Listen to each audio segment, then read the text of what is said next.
தலைவர் ரஜினிகாந்த் வசூல்ல எந்த மாதிரியான அட்ராசிட்டி செஞ்சுட்டு இருக்காருன்னு இந்த வீடியோவில் பார்க்கலாம். முதல்ல சென்னையில் தலைவர் வசூலில் பண்ண சாதனைகள் என்ன என்பதை பார்ப்போம். சென்னை சிட்டியில் முதல் 5 கோடி வசூலித்த படம் தலைவரோட நடிப்பில் வெளியான சிவாஜி. முதல் 10 கோடி வசூலித்த படம் எந்திரன். முதல் 20 கோடி மற்றும் 25 கோடி வசூலித்த படம் 2.0. இந்த மாதிரி சென்னையை பொறுத்த வரைக்கும் தலைவர் படங்கள் தான் பெஞ்ச் மார்க்காக இருந்திருக்கு.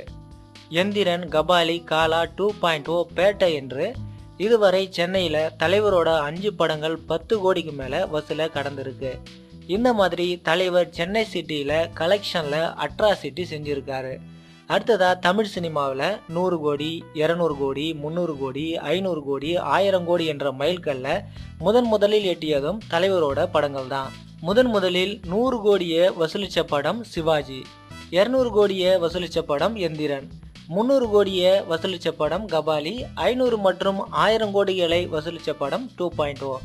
இதுவரை தலைவர் நடிப்பில் வெளியான எந்திரன், கபாலி, 2.0, பேட்டை இந்த 4 படங்களும் 200 கோடிக்கு மேலே வசூலை செஞ்சு அசத்திருக்கு.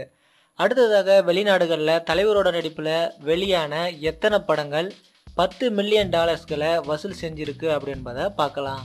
தமிழ் படங்களில் முதலில் 10 மில்லியன் மற்றும் 15 மில்லியன் என்ற பெஞ்ச் மார்க்கை வெளிநாட்டில் உருவாக்கிய படம் தலைவரோட நடிப்பில் வெளியான எந்திரன். $20 மில்லியன் வசூலித்த படம் 2.0. எந்திரன், கபாலி, 2.0, பேட்டை இந்த 4 படங்களும் $10 மில்லியன் வெளிநாடுகளில் வசூலித்த படங்கள். இந்த மாதிரி தலைவரோட படங்கள் உள்ளூர் முதல் வெளிநாடு வர வசூலில் அட்ராசிட்டி பண்ணியிருக்கு. தமிழ் சினிமாவின் மார்க்கெட்டை வெளிநாடுகள் வரை கொண்டுட்டு போனதில் தலைவரோட படங்களுக்கு முக்கிய பங்கும் இருக்கு.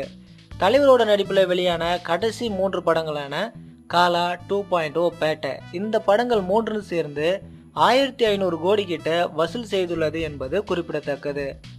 தலைவரோட படம் இனிமேல் ஓடாதுன்னு ஒருத்தர் மேடை தோறும் பேசிட்டு இருக்காரு.